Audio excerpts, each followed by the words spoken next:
Et tout de suite, c'est l'heure de On se lève et on se casse, l'émission féministe des casseuses d'ambiance de Radio Campus Paris, le 93.9 FM. Dear fellow feminists, I'm here for all of the witches. Pourquoi le féminisme ?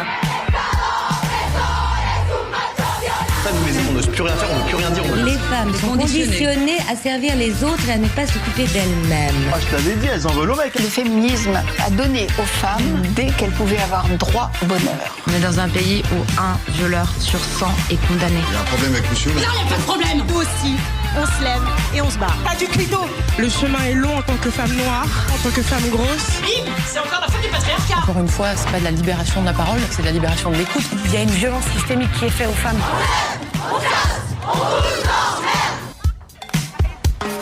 On se lève et on se casse sur Radio Campus Paris. Bonjour à toutes et à tous, j'espère que vous allez bien. Salut Marion, comment ça va ? Salut Pauline, ça va très bien, merci. Ravie de te retrouver pour cette nouvelle émission. Ravie aussi, on se retrouve ce soir pour notre deuxième émission de la saison d'On se lève et on se casse sur Radio Campus Paris. Et pour la première fois depuis le début de cette émission, c'est une chanteuse que nous avons avec nous ce soir. Et oui, avec notre invitée, on va parler d'être une femme dans la musique. On va parler de féminisme intersectionnel et des discriminations liées au racisme anti-asiatique. On va parler de ce que ces combats coûtent. Mais on va aussi parler de très belles choses. On va parler de communauté, de redistribution, de santé et du féminisme joyeux et en action. Notre invitée ce soir, c'est la chanteuse, styliste, directrice artistique et bien d'autres choses encore. T comme Thérèse. Bonsoir Thérèse. Coucou tout le monde. Vous êtes avec nous par téléphone suite à un petit imprévu et donc on est très contente que vous ayez quand même pu vous joindre à nous. Merci. On se lève et on se casse sur Radio Campus Paris. Thérèse, donc nous disions en introduction que vous n'êtes pas seulement chanteuse, ni seulement directrice artistique. Vous êtes aussi styliste, podcasteuse, conférencière, tout un ensemble d'activités dont on va parler petit à petit dans cette émission. Vous avez sorti votre premier album solo en 2023, il est intitulé Rivalité. Racontez-nous pourquoi vous êtes devenue chanteuse. Alors en fait, je pense que c'était un rêve de gosse, en vrai. Comme beaucoup de gens, je pense. Mais j'ai pris un gros rallongi dans la vie à cause de mon éducation familiale, mais aussi par rapport à ce que la société pouvait attendre de moi en tant que bonne élève, etc. Et en fait, je suis devenue chanteuse parce que j'ai fait un burn-out il y a presque une dizaine d'années, je dirais. À l'époque, je bossais dans une grande maison de luxe parce que j'avais évidemment coché toutes les cases qu'il fallait pour faire plaisir à mes parents. Quelque part, un peu en leur rendant tout ce qu'ils ont sacrifié quelque part pour moi, parce que leur vie était vraiment faite de sacrifices pour le coup. Et voilà, mes parents viennent du Laos, ils ont échappé aux communistes, à la guerre, etc. Le Laos n'était pas en guerre, mais le Vietnam l'était, et donc le Laos a été le pays le plus bombardé au monde. Je vous la fais courte, mais en gros, ils ont beaucoup bossé pour que je puisse ne manquer de rien, faire des études, aller donc en prépa HEC. C'était pas mon souhait, c'était le leur.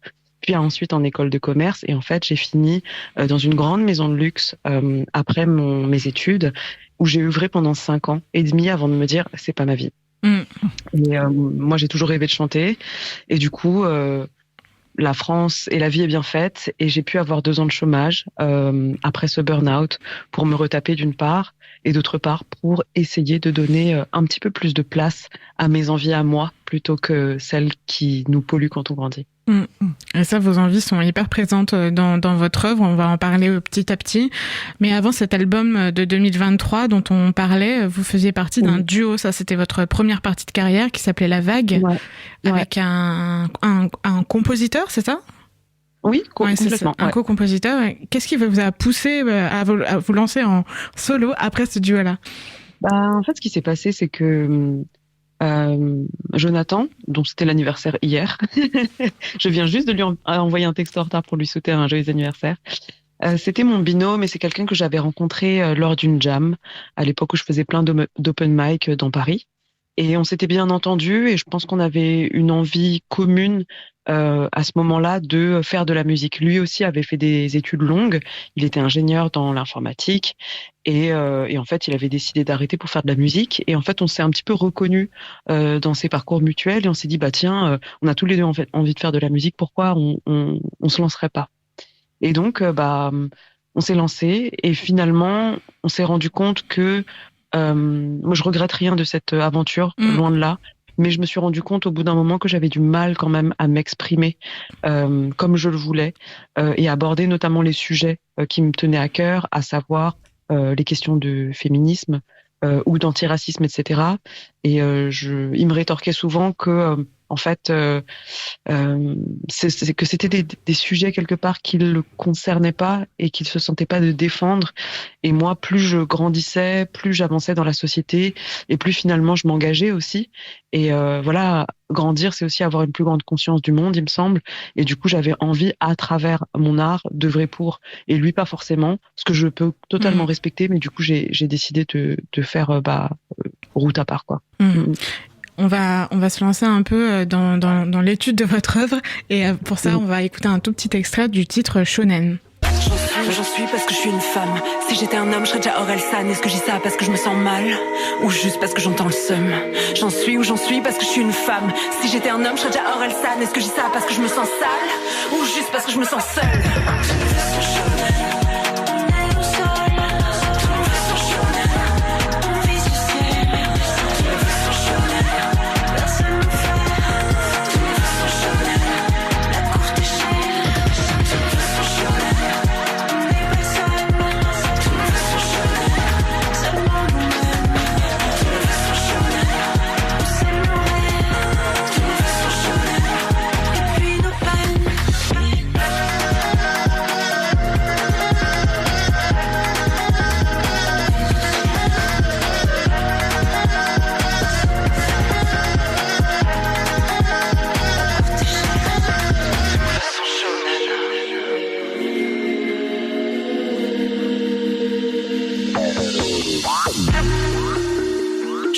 Pour les coups, au fond c'est la même.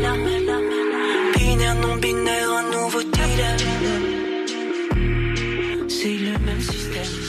Je crée mon modèle. Thérèse, on vient d'entendre un extrait de ton titre Shonen, issu de l'album Latente, sorti en mars 2024, avec cette réplique géniale « J'en suis où j'en suis parce que je suis une femme. Si j'étais un homme, je serais déjà Orelsan ». Alors dans ce morceau, tu pointes du doigt la différence de traitement dans l'industrie musicale entre les femmes et les hommes. Et pour toi, dans ton parcours, comment ça s'est matérialisé, cette discrimination liée au genre, n'ayant pas peur des mots? En fait, je pense que je m'en rendais pas forcément compte au départ. Moi, j'ai toujours cru qu'il y avait beaucoup de femmes dans la musique parce que j'ai admiré énormément de chanteuses et que quand je suis arrivée dans le milieu, en fait, je me suis rendu compte effectivement qu'il y avait des chanteuses. Puis je me suis rendu compte que on utilisait aussi ces femmes en tant que chanteuses comme des muses, un peu à l'ancienne, un peu comme Gainsbourg le faisait et comme plein de gens l'ont fait avant. Et je me suis rendu compte que ce rôle de muse était extrêmement enfermant parce que c'était un peu sois belle et pas tais-toi mais chante et puis c'est tout en fait. Et moi je me suis rendu compte de ça petit à petit en montant mon projet parce que en montant le projet La Vague, parce qu'en fait il s'avère que je manageais moi-même ce groupe. On a eu une manageuse pendant 6 mois au début mais ça a pas tellement marché et donc j'ai décidé de reprendre en main le management. Je faisais aussi le booking, je faisais aussi les réseaux sociaux, toute la com, etc. Pas mal de choses quoi, comme beaucoup d'artistes aujourd'hui. Et en fait, je me suis rendu compte que parfois, quand j'arrivais même sur des plateaux, en balance, etc., j'entendais des remarques comme « Oh, demande pas, c'est la chanteuse, elle sait pas ». Et plusieurs fois, je me suis interposée en disant écoute Coco, moi en fait ce groupe on l'a monté, on est 2 et moi je sais patcher une scène parce qu'en fait c'est moi qui la patch et j'aide Jonathan autant qu'il m'aide et on co-compose et c'est moi qui suis manageuse, bookeuse, etc. Si je joue ici c'est parce que c'est moi qui ai démarché en fait et donc arrête de dire que je sais pas parce que je suis chanteuse. Et ça c'est ce genre de remarques qui sont plutôt explicites, très maladroites, souvent un peu humiliantes aussi, mais c'est pas tout. Au départ, je me disais si c'est entre guillemets juste ça, ce qui est déjà beaucoup, c'est que du sexisme ordinaire, etc. Ça peut encore passer. Mais je me suis rendu compte en avançant dans l'industrie que il n'y avait pas que ça, c'est qu'en fait on était 17% d'autrices compositrices, ça c'est des chiffres de 2023 si je dis pas de bêtises, inscrites à la SACEM, donc qui est l'organisme qui nous reverse des droits. On est en fait quelques leads. Et finalement, on se rend compte aussi que l'argent des subventions ne va pas nécessairement le plus aux femmes, loin de là. En fait, on reçoit moins d'aide que des artistes hommes, alors qu'il n'y a aucune raison, puisque l'art n'est pas qu'une question de compétences, c'est aussi une question de sensibilité, une question de public aussi, qui aime notre musique ou qui n'aime pas notre musique. Et en fait, finalement, on se rend compte que sur les plus grands festivals, en fait, les têtes d'affiche en général sont des hommes, que au niveau de la programmation, il y a beaucoup moins de femmes qui sont programmées et encore moins aux heures de pointe des festivals. Donc, en fait, c'est un énorme cercle vicieux parce que si des femmes ne se sentent pas légitimes de faire de la musique, c'est exactement pour ces raisons. Et donc, du coup, elles ne montent pas. Et comme elles ne montent pas, les suivantes ne se sentent pas légitimes. Et en fait, c'est un cercle vicieux qui dure depuis des générations et qu'on essaye de casser, mais c'est pas si simple. Mais pour être sûr de comprendre, là, c'est quoi la logique expliquée derrière cette différence de distribution d'aide aux artistes masculins et féminins? Moi, le truc que j'ai entendu le plus souvent, et j'ai trouvé ça très drôle, c'est on ne sait pas où elles sont. D'accord. Ouais, mais effectivement, quand on regarde en fait les chiffres au niveau de la pratique musicale, en fait, il y a plus de femmes qui font de la musique étant jeunes, étant petites, que des hommes, et qui ont d'ailleurs des meilleurs résultats. Et en fait, on a ce qu'on appelle dans le domaine de la musique et partout ailleurs. Je pense que l'industrie de la musique cristallise. Parce que du fait de sa fonction, j'ai envie de dire, dans la société, un peu cette problématique. Mais en réalité, il y a ce phénomène d'évaporation qui arrive. D'évaporation parce que il y a une forme de précarité. Comme elles sont moins aidées, elles peuvent moins continuer aussi. Si elles ne correspondent pas à certaines normes et standards pour entrer dans des grosses majors, donc dans les grosses maisons de disques, c'est-à-dire si elles n'ont pas moins de 20 ans, qu'elles font pas moins de 60 kilos et qu'elles n'ont pas tel ou tel physique, pas forcément elles sont déjà écartées du game. Et donc en fait, c'est ça qui se passe. Et donc ce qui fait que elles sont moins mises en avant. Elles sont beaucoup aussi soumises à la compétition. On a toujours l'impression qu'en fait il y a de la place que pour une femme ou une femme de chaque catégorie aujourd'hui, puisqu'on commence à parler de diversité. Alors si t'es noir, faut qu'une seule femme noire. Si t'es asiatique, il faut qu'une seule femme asiatique parce que c'est bon, il y en a une. S'il y a une blonde, il faut qu'une seule blonde. S'il y a une femme dans le rock, il en faut qu'une. Et en fait, c'est ça aussi qui génère de la compétition et peut-être parfois du manque d'entraide, même si évidemment c'est en train de changer.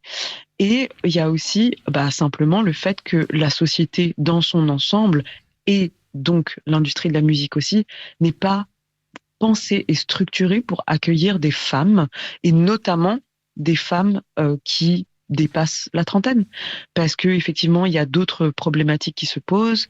Il y a des femmes qui veulent ou non des enfants et en fait celles qui décident de fonder une famille reviennent très difficilement dans l'industrie. C'est extrêmement difficile parce qu'il n'y a pas nécessairement d'aide. L'intermittence est très peu à ce niveau-là. À la fois on est très peu informé aussi et en fait même financièrement il n'y a pas de soutien et donc voilà, et donc en fait t'as envie de te mettre en cloque et de fonder une famille, vas-y, casse-toi. Et c'est un petit peu ça et donc tous ces problèmes-là mis les uns derrière les autres font que forcément il y a un phénomène d'évaporation. C'est pas parce qu'elles ont moins d'ambition, c'est parce que en fait biologiquement pour le moment c'est encore et peut-être que ça changera un jour, mais des femmes qui portent les enfants et donc si on veut perpétuer l'humanité, je comprends pas pourquoi il faut à la fois perpétuer l'humanité et pas avoir de rêve et pas pouvoir faire le métier qu'on veut. Il faudrait au contraire qu'elles aient plus d'aide plutôt que moins, mais bon, après ça c'est le système patriarcal. Oui, puis il faudrait une organisation des couples un peu différente. Enfin bon, c'est ça, tout ça. Complètement. Thérèse, c'est vraiment à tous les étages de la société et dans tout type de milieu. Et même aujourd'hui, je trouve que potentiellement les hommes les plus déconstruits ne peuvent même pas tellement pallier ce problème, tellement c'est structurel. Alors, je les encourage à le faire, évidemment, hein, mais je veux dire, c'est tellement structurel, tout ça. Les numéros d'urgence, c'est encore la mère qu'on appelle, etc., etc. C'est toujours les femmes qui doivent être sollicitées quand on parle des enfants. Voilà, et puis même, après, c'est aussi un peu toute l'histoire de comment les femmes ont été traitées, etc., le rôle qu'on leur assigne dans la société, sans même qu'elles le demandent, qui mène à ça, en fait.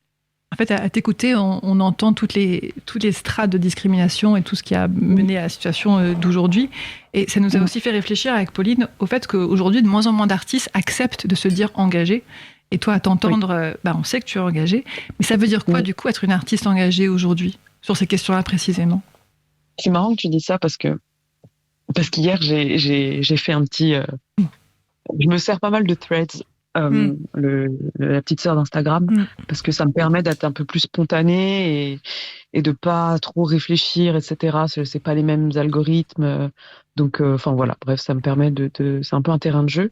Et je disais, faudrait peut-être arrêter d'appeler les artistes qui se soucient du monde les artistes engagés, mais plutôt appeler les autres les artistes désengagés. Mais tellement. Mais oui, parce qu'en fait, moi, j'ai pas l'impression d'être, entre guillemets, plus engagée que ça. Alors, je vois bien que je le suis par rapport à plein de gens. Mais en fait, moi, je me soucie juste de l'environnement dans lequel je vis, ce qui me semble être normal et pas engagé. En vrai, moi, je me soucie de tout ça parce que déjà, je pense que j'ai une personnalité plutôt empathique, mais je crois que c'est une caractéristique qui est propre à l'être humain. Donc, on devrait tous et toutes plus ou moins l'être, probablement à des niveaux différents parce qu'on est tous et toutes différentes. En revanche, ce que je crois aussi, c'est que j'ai fini par être aussi engagée, je prends des gros guillemets, parce que je m'en suis rendu compte vraiment lors d'une interview. On m'a dit: mais Thérèse, tu te bats pour tout, le féminisme, l'antiracisme, tu traites les questions de validisme, d'agisme, etc. Mais comment ça se fait? Pourquoi es-tu sur tous les fronts? Et en fait, j'y avais jamais tellement réfléchi avant cette question. Mais ce que je lui ai répondu, c'est que en fait, moi, je fais pas ça pour l'amour de la bataille et pour l'amour de la lutte. Enfin, j'aimerais être plus en paix finalement, mais j'ai pas le choix. Moi, tout ce que j'essaie de faire, c'est d'exister dans cette industrie. En fait, je coche toutes les cases que l'industrie ne souhaiterait pas que je coche, à savoir justement le fait d'être une femme, le fait d'être une femme de 38 ans aujourd'hui. Donc, moi, je suis arrivée dans l'industrie, j'avais déjà 31 ans, donc je suis arrivée périmée. C'est très dur. Je suis de classe populaire, voilà. Donc moi, je suis une fille d'immigrés. J'ai grandi entre le 9-3 et le 9-4, en cité, etc., etc. Chose qui finalement, je m'en rends compte, est pas si fréquent que ça dans la musique. Et encore moins dans la pop musique, où souvent, c'est quand même plutôt des enfants qui sont de classe moyenne, plutôt aisée, voire plus que ça. Je suis aussi d'origine asiatique. Je suis à moitié chinoise, un quart vietnamienne et un quart laotienne d'origine, née à Ivry-sur-Seine. Et aussi, j'ai été transplantée il y a 2 ans. Ça, on va en parler. Une polykystose hépatorénale. Et donc, en gros, moi, si je traite de tous ces sujets-là, c'est simplement parce que je suis tout ça. C'est tout. Oui, ça va de pair. De parler de son expérience en tant qu'artiste et de se battre pour ses droits. Exactement. Et en fait, en fait, on nous laisse pas tellement le choix. Ouais. Parce que si je disais rien, probablement que je serais encore moins visible. Déjà que les artistes d'origine asiatique sont franchement pas très visibles dans cette société. Mais je pense que je serais encore moins visible. Et donc, donc, je pense que c'est important à un moment donné de prendre la parole, que ce soit pour soi, certes, mais aussi beaucoup pour les générations futures. Enfin, moi, en tout cas, c'est comme ça que je réfléchis. Merci de prendre la parole. Merci de la donner.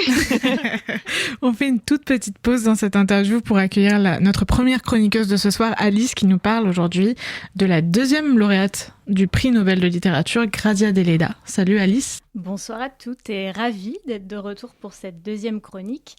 Et justement, le prix Nobel de littérature, il a été annoncé courant octobre et surprise, il a été remis à une femme pour la 18e fois. C'est la Sud-Coréenne Han Kang qui l'a reçu et elle devient la première femme asiatique à recevoir le prix Nobel de littérature. Félicitations à elle, on a hâte que tu nous la présentes dans ta chronique, mais aujourd'hui, de qui tu vas nous parler ? Alors cette fois-ci, je vais vous présenter donc la deuxième femme à avoir reçu le prix. Elle l'a reçu en 1926, soit 17 ans après Selma Lagerlöf. Il s'agit de l'italienne Grazia Deledda.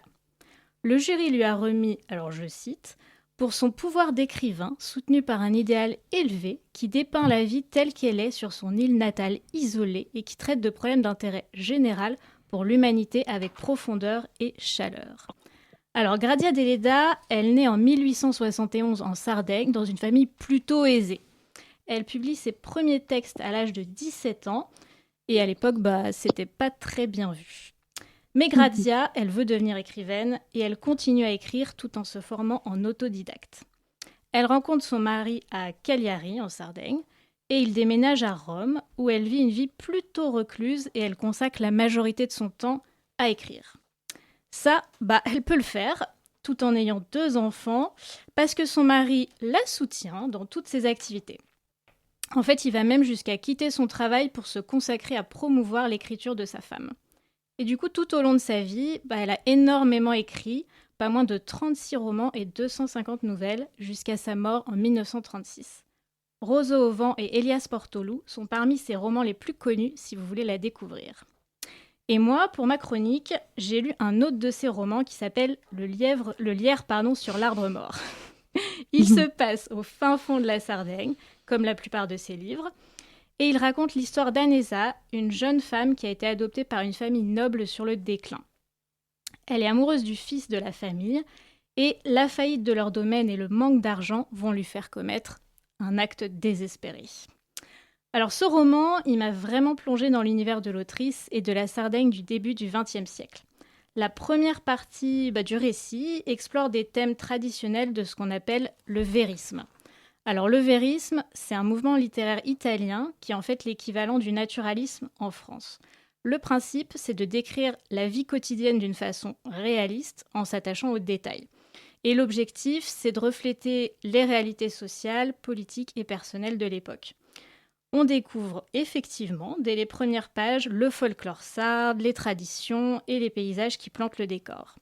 Puis, la bascule se fait vers un roman plus psychologique qui va explorer les thématiques de la transgression, de la culpabilité et de la rédemption.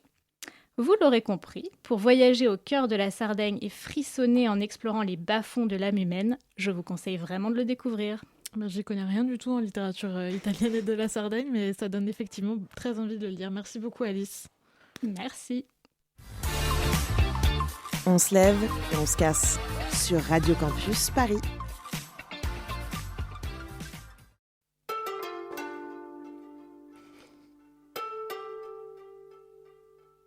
Chinoise, Shenli, massage, poli, soumise, Oli, Komi, Katsuni. Chinese, money, femme tigre, Gucci, Lucie, le Gongli 2020 vit ma vie. Shintok, grainerie, manga, bar tabac, Jackie Chan, Bruce Lee, tu tabassi souris. Matheux, mafieux, mini, zizi, virus et qui casse toi, je te mets laser mi. Joue quoi ni chien combattant.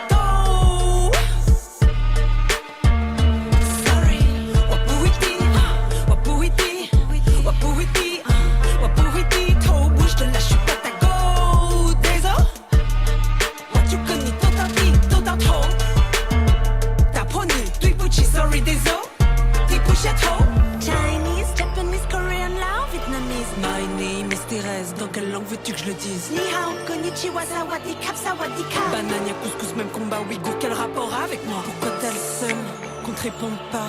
C'est quoi ton del? Pourquoi t'aboies? Tu veux mon tel? Voilà mon doigt. Fuck you, Miss China. Joue quoi, ni chien combattant? Sorry.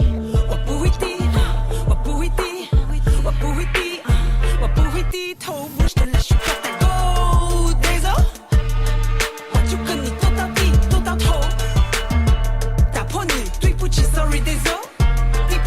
Je craille pas gagner, je craille.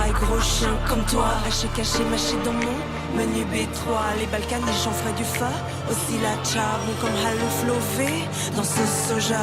Ta gueule de connard laqué, tu kiffes le karaoké. Taichi sashimi, okasi, avoue l'Asie, t'as bloqué. Si sera mat une dernière fois. Mon faciès de Nyakwe, karaté, karité, garaté, ça on va te niquer. Joue quoi, Nishan Kombato.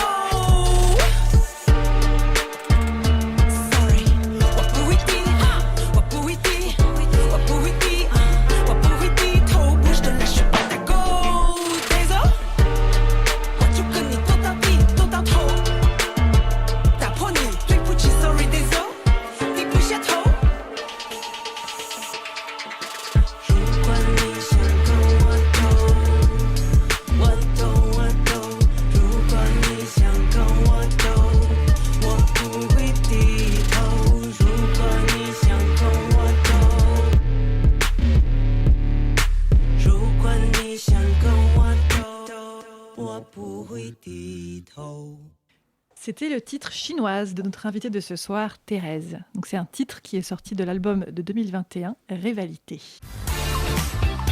On se lève et on se casse sur Radio Campus Paris. On vient d'écouter Chinoise. Ça, c'est un titre qui est l'un de vos plus engagés sur les discriminations subies par les asiodescendants. C'est un morceau qui est très mordant. Comment est-ce qu'il t'est venu ? Je t'ai vouvoyé et tutoyé dans la même phrase, j'en suis bien consciente. J'adore. C'est pas grave. C'est tout ce que j'aime. On va faire comme les anglo-saxons, on va dire qu'il n'y a pas de différence. Voilà. Et ben en fait, c'est marrant parce que cette chanson, elle est née en anglais uniquement, tout en entier. J'ai commencé à m'engager sur ces questions-là après l'événement de 2016 qui a beaucoup marqué les communautés asiatiques en France, qui était l'assassinat de Zhang Shaolin à Aubervilliers.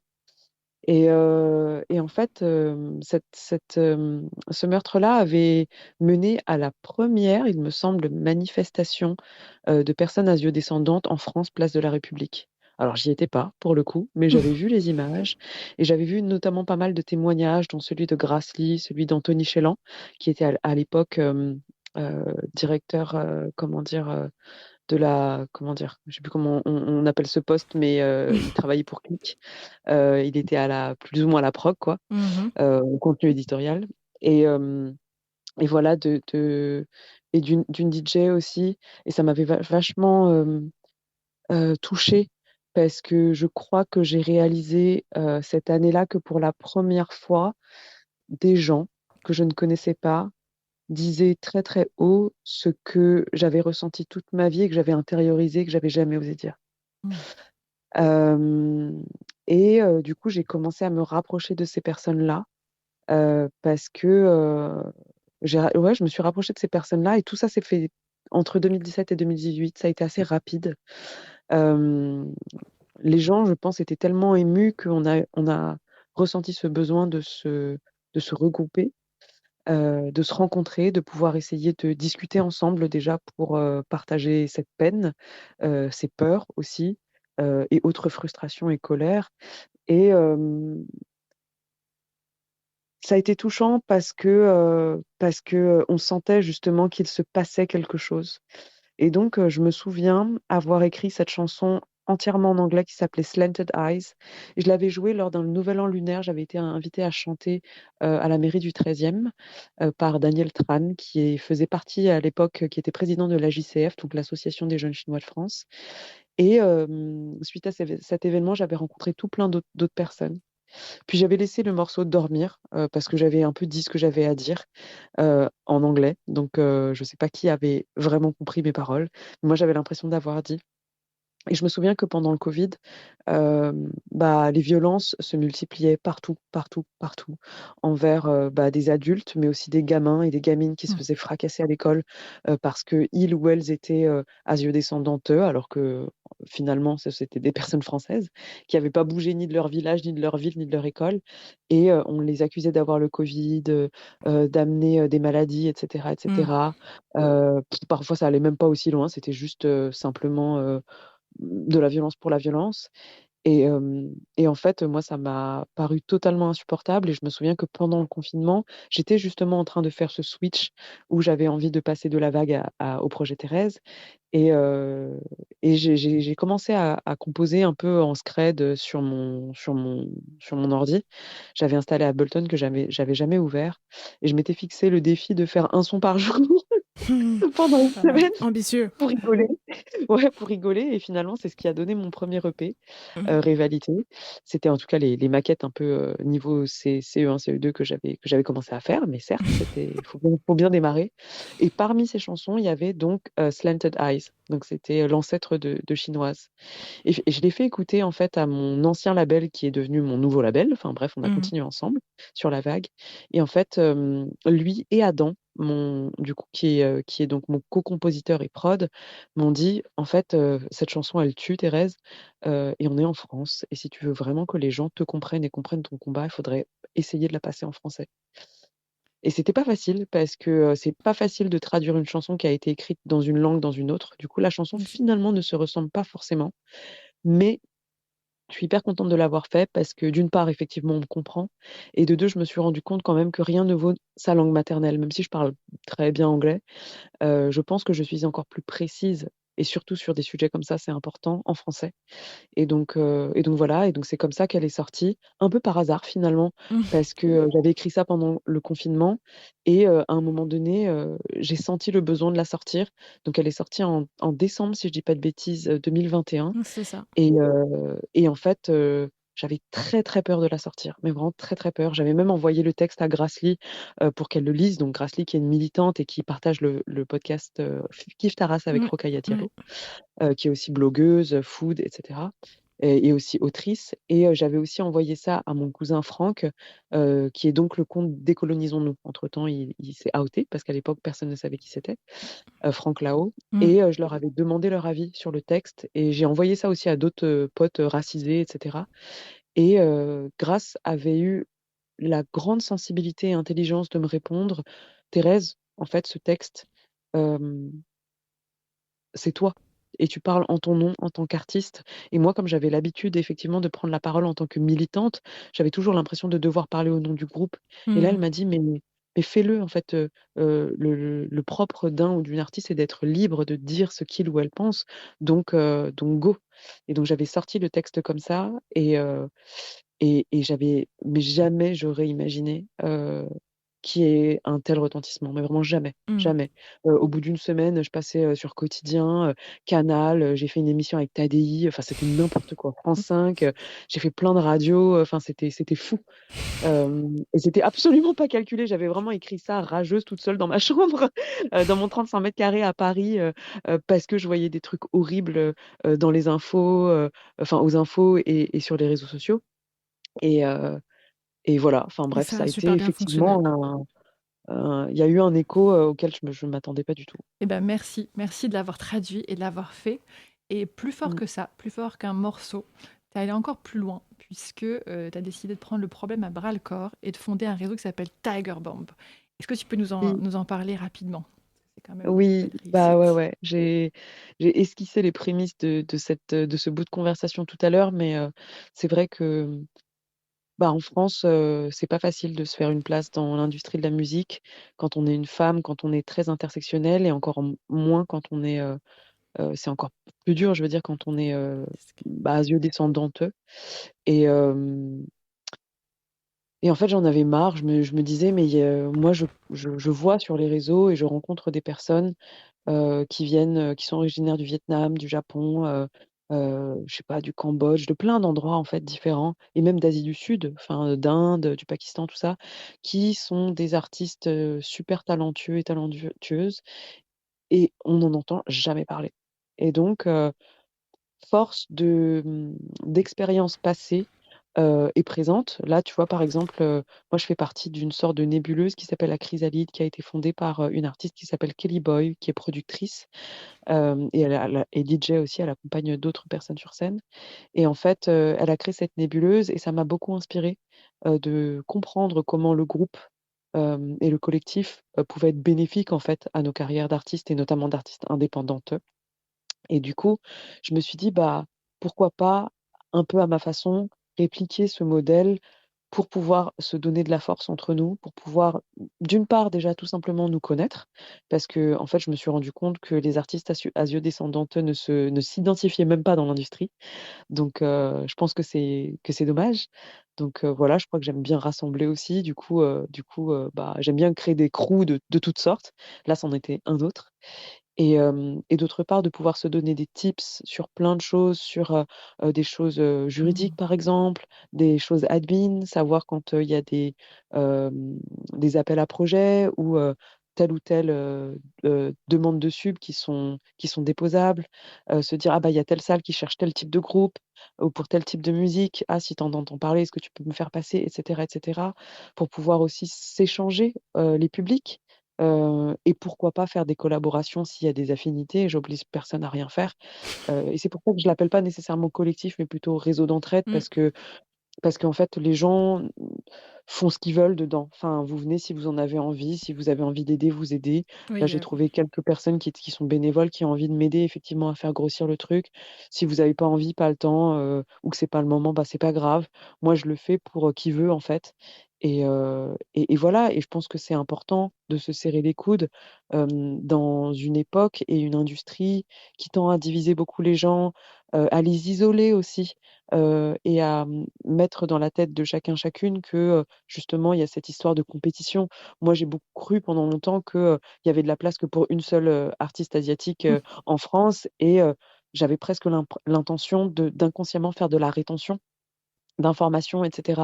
Parce que je me disais, bah ouais, mais si c'est une autre qui prend ma place, et ben moi, je pourrais plus exister. En fait, je serais mis sur le banc de touche. Et le fait est que avec le temps, je pense très différemment. Je me suis rendu compte en fait qu'il y avait de la place pour tout le monde, et que c'est l'industrie qui était étriquée. Mais moi, en tant que consommatrice, je peux aimer autant, je sais pas, Rihanna que Beyoncé, et pourtant elles ont, en apparence, elles jouent dans la même cour. Ouais. L'entraide, Et en fait, toujours. on peut les aimer l'une autant que l'autre. Pourquoi est-ce qu'il faudrait qu'il n'y en ait qu'une seule? Il y a de la place pour tout le monde. On peut consommer plusieurs choses à la fois, et ça, faut pas l'oublier, je pense. Et c'est important de pouvoir s'entraider, voilà, peu importe les intersectionnalités ou pas d'ailleurs, hein. Moi, je suis pas que pour la non-mixité, mais je pense que la non-mixité, à certains endroits, peut faire gagner du temps, et aussi soigner des blessures qui sont propres à certaines communautés. Je ne milite pas que pour la non-mixité, mais je pense qu'elle est utile à certains endroits. Donc c'est pour ça que Tiger Bomb existe. Et d'ailleurs, le nom, c'est un petit clin d'œil à Tiger Balm, donc le baume de tigre, qui pour moi est le baume qui soigne tout. T'as mal à la tête, tu mets du baume. T'as envie de vomir dans le métro parce que ça pue, tu mets du baume sous ton nez. Enfin bref, Je savais pas pourquoi l'utiliser comme ça.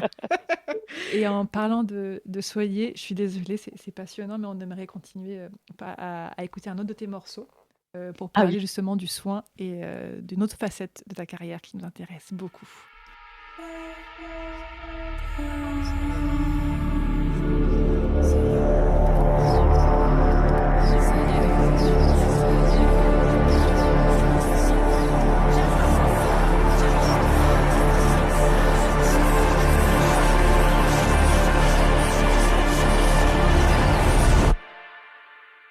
Je suis dans le sas, je trouve pas le bouton. Chienne de garde à la fois mouton. C'est moi le roi, la reine et le bouffon. Pas de réponse, moi j'aime que les questions. Comme une ado amoureuse, j'attends que le téléphone sonne. Qu'on me dise que c'est mon tour, la vie dira en quoi je me transforme. Je crois pas aux super-héros, je crois qu'aux Pokémon. Sentimental au poker, j'ai trop souvent eu peur de perdre.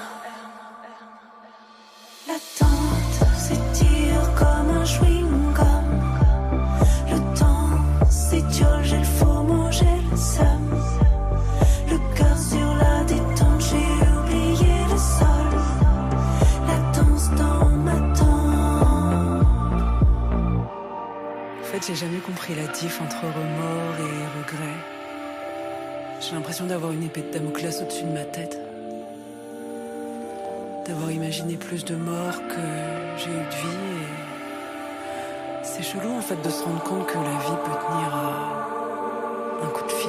Je suis tendue, je suis serrée, je suis gainée, je suis collée, j'arrive plus à gueuler, plus rien à pleurer. Je suis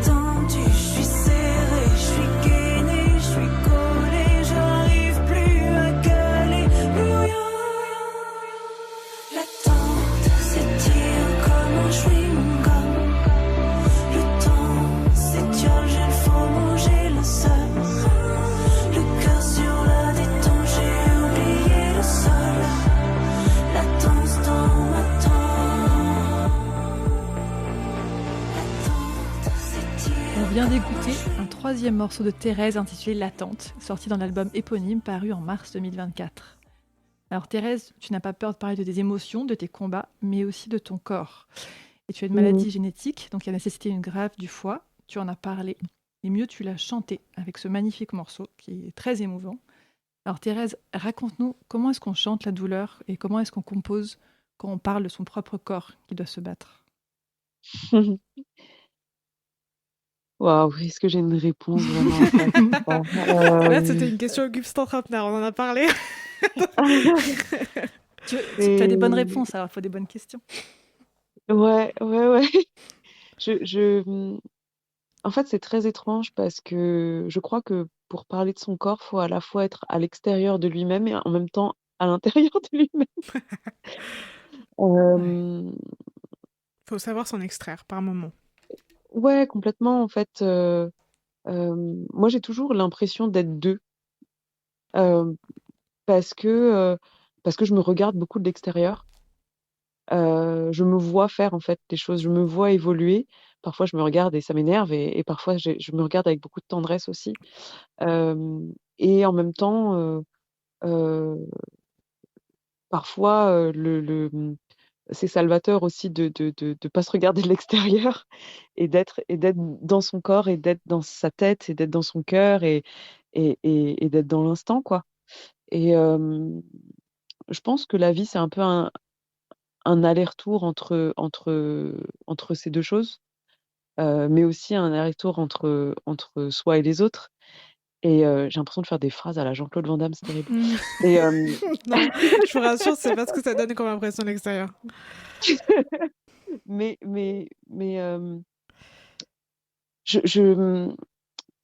en fait, il y a un moment où je pense, moi, j'ai eu la sensation de juste pas avoir le choix. Pas du tout d'avoir été contrainte de le faire, mais il fallait que ça sorte. En fait, et je pense que c'est lié quelque part, attention, je vais aller un peu dans le méta là, mais je pense que c'est très lié à l'angoisse de mort. Et que je crois que c'est l'angoisse la plus fréquente et la plus commune à chaque être humain. Et je pense que en prendre conscience peut permettre de transformer beaucoup de choses et de prendre du recul justement sur sa vie, de prendre du recul sur ce qu'on ressent et de pouvoir poser des mots. Moi, en tout cas, l'angoisse de mort m'a permis d'avoir envie de vivre plus. Et quelque part, ça m'a poussée aussi à la transmission. Moi, j'ai pas d'enfant pour l'instant et je sais pas si j'en veux. Mais je pense que tout artiste crée aussi parce qu'il ou elle a envie de transmettre quelque chose au monde. Et je crois que j'ai compris à travers mon histoire et à travers l'histoire de l'humanité que la question du corps était centrale et que c'est finalement ce qui nous rassemblait le plus, puisqu'on a tous et toutes un corps pour le moment. L'IA arrive, mais pour le moment, on a encore tous et toutes un corps. Et c'est aussi ce qui nous divise. Et c'est aussi l'objet de toutes les discriminations. Et du coup, qu'elles soient psychiques, émotionnelles, mentales, financières, peu importe en fait, de santé ou de racisme, etc. Toujours, tout est lié au corps. Et je crois que prendre conscience de ça m'a poussée à ressentir la nécessité d'en parler. Et à travers tous les sujets, finalement, effectivement, il y a eu Chinoise, ça c'est sur mon enveloppe et sur mon identité. Qu'on essentialise. J'en ai parlé dans Toujours Trop sur la question de l'agisme et évidemment à travers l'attente, à travers Maladiva, à travers No Right Time par rapport à la question de la maladie. Parce que en fait, c'est des sujets qui sont mis sous le tapis parce qu'ils font peur. Mais la maladie et la mort, quelque part, c'est le seul truc qui nous rend tous vraiment égaux. Et du coup, je crois que qu'en parler, c'est essentiel et c'est pour ça que j'ai fini par le faire, ouais. Dans un podcast aussi. J'ai l'impression que... du coup, vous avez créé un podcast, enfin tu as créé un podcast dans lequel tu parles du thème de la santé des artistes, c'est ça ? Exactement, je suis en plein dedans là, je suis en plein enregistrement. D'ailleurs, c'était hilarant parce que hier, j'ai enregistré 2 épisodes et en sortant de ça, je me suis, évidemment fait une entorse, donc je me suis pété la gueule par terre. C'est pour ça que je suis pas en direct avec vous ce soir sur le plateau, je devais être là, mais je suis dans mon canapé parce que je repose ma jambe, voilà, le droit, au repos C'est important. et oui, donc je suis en train de monter ce podcast avec une copine qui est journaliste qui s'appelle Alexandra Dumont et on s'est rencontrés, à travers le projet et elle a été notamment la 2e, journaliste à m'interviewer sur cette question de, la transplantation et donc un papier n'a pas suffi. On avait envie d'en parler encore pendant des heures et des heures et des heures et on s'est dit: «Pourquoi on monterait pas un podcast?» Et il y a 1 an de ça, 1 an et demi de ça, a germé cette idée et ça fait 1 an et demi qu'à côté de nos jobs respectifs, on planche sur ce podcast qui devrait voir le jour en début d'année, 2025 là. Eh ben, Donc voilà, on a je ne hâte dévoile pas d'écouter ça. encore le nom, il sera dévoilé le 6 décembre au Transmusical, OK. de Rennes Mmh. et voilà, je vais en parler, enfin on en parlera toutes les 2 à ce moment-là Super. et je pense que c'est vraiment essentiel parce qu'on est dans une société qui ne parle effectivement pas de la maladie et de la mort, mais encore moins chez les artistes parce que, ils ont un statut qui est presque iconisé. Comme si c'était des demi-dieux et que ces gens-là n'avaient pas le droit de alors si, d'être un petit peu en mauvaise santé mentale, c'est un peu glamour. On glamourise le club des 27, alors qu'en fait, c'est Mmh. des jeunes qu'on a laissés crever, on les a laissés crever, Leur alors qu'ils mal-être. étaient addicts à plein de substances, personne ne les a aidés et cetera Mmh. et on trouve que, voilà, l'histoire qu'on raconte aujourd'hui, c'est des petits génies, qui sont morts trop tôt. Non, c'est des jeunes qu'on a laissés mourir trop tôt. Et du coup, voilà, l'idée, c'est de pouvoir, désacraliser un petit peu le statut pardon, de l'artiste dans la société qui, je pense, fait beaucoup de mal à la fois aux artistes qui sont des êtres humains, mais aussi aux personnes qui les adulent parce il et elle projettent des choses sur des personnes qui ne peuvent pas remplir finalement leurs attentes. Et moi, quand je vois Stromae, qui se fait insulter quand il annule sa tournée parce qu'il est en dépression, ça me rend malade, en fait. Bah oui. Et j'ai envie que les artistes puissent se sentir à l'aise d'être, bah, voilà, pas tout le temps, performants à 200. J'ai envie qu'ils et elles puissent en parler, aient le droit au repos, que, les personnes qui les entourent, l'entourage professionnel autant que les proches et cetera, prennent aussi soin d'eux. Parce que, c'est pas parce que entre guillemets «on vit son rêve» qu'on est infaillible et qu'on n'a pas des soucis, des angoisses, des maux à droite, à gauche et cetera. Des maladies à combattre, des dépressions à combattre aussi parce que c'est un métier qui est extrêmement difficile, beaucoup plus que ce qu'on ne pense et aussi, j'invite, le grand public à la fois se rendre compte de ça et de son mode de consommation, et d'exigence par rapport aux artistes, mais aussi, j'espère que ça pourra, hem ouvrir des débats dans la société et de détabouiser quelque part, je ne sais pas si ce mot existe, Ça existe. mais les questions de maladies, dans la société. Parce que je crois et je suis convaincue, comme pour tous les sujets, que plus on en parle, moins c'est tabou et en fait, plus c'est normalisé et ça peut entrer à la fois dans nos mœurs, mais aussi dans la structure de la société. Et On bah, pourra ça donne enfin prendre soin des gens. Pardon. Tu disais que les artistes sont vus comme des demi-dieux. Oui. Et c'est absolument parfait puisque c'est le moment pour nous d'accueillir notre deuxième chroniqueuse Chloé, qui tout au long de Mmh. l'année nous offre des relectures féministes justement des mythes antiques. Et aujourd'hui, Ah! justement, on parle d'un couple bien connu. Bienvenue Chloé, de qui vas-tu nous parler aujourd'hui? Eh bien justement, c'est la venue de Thérèse, artiste complète. C'était l'occasion rêvée de revisiter le mythe sans doute le plus célèbre quand on parle d'un musicien. Je veux parler bien sûr du mythe d'Orphée et d'Eurydice. On peut y voir au choix une belle histoire d'amour qui dépasse les frontières de la vie ou de la mort, ou bien la preuve que dès l'origine de notre civilisation, il est formellement établi que dans le milieu artistique, le male gaze tue. Ok, alors reprenons juste pour les gens qui nous écoutent. Tu peux nous rappeler ce qui se passe dans le mythe d'Orphée et d'Eurydice? Alors Eurydice, c'est l'épouse d'Orphée qui meurt après avoir été mordue par un serpent. Orphée est inconsolable, il entonne une complainte si bouleversante que les dieux acceptent qu'il aille chercher sa bien-aimée aux enfers. Hadès, donc le roi des enfers, accepte qu'Eurydice suive Orphée, mais il pose une condition. Orphée ne doit pas se retourner avant de sortir des enfers. Et au dernier moment, évidemment, il se retourne et Eurydice disparaît à jamais. Ce qui a assuré la postérité de ce mythe, c'est sans doute qu'il offre un modèle parfait pour les artistes. C'est par son chant, c'est par sa lyre qu'Orphée bouleverse les dieux, la nature et même les morts. Donc quel artiste un peu ambitieux pourrait résister à l'envie de se comparer à lui ? En toute logique, il a inspiré un nombre incalculable d'œuvres, donc des opéras comme ceux de Monteverdi ou Gluck, des films, des pièces de théâtre et même une série qui vient de sortir sur Netflix et qui s'intitule Chaos. Pourtant, pour les Grecs, Orphée, c'était loin d'être un héros. Pour tout dire, c'était même plutôt un gros loser. Orphée, un loser ? Eh oui, parce que son mythe, c'est celui d'un échec. Il échoue à sauver sa femme par manque de courage. Dans le banquet de Platon, on prétend que les dieux le renvoyèrent bredouille des enfers parce qu'il se servit de son art pour se rendre vivant au royaume des morts. Les dieux vont même jusqu'à le punir puisqu'il finit par mourir déchiqueté par des bacchantes lors d'un sacrifice à Dionysos. Dans le banquet, il est comparé défavorablement à la reine Alceste. Elle, Alceste, c'est elle l'héroïne. Attends, rappelle-moi, c'est qui Alceste ? Alors Alceste, c'est la femme d'Admète, donc un roi à qui Apollon a accordé de ne pas mourir. Mais le dieu, il a à nouveau fixé une condition. Il faut qu'un mortel accepte de prendre la place d'Admète le jour de sa mort. Personne ne veut se dévouer, même pas ses propres parents. Mais Alceste, elle, se sacrifie pour son époux. Les dieux sont émus par son amour et par son courage et la ramènent à la vie. Pour Socrate, c'est clair, Alceste 1, Orphée 0. Orphée, il prétend qu'il aime Eurydice, mais pas au point de se sacrifier pour elle, comme Alceste pour son mari.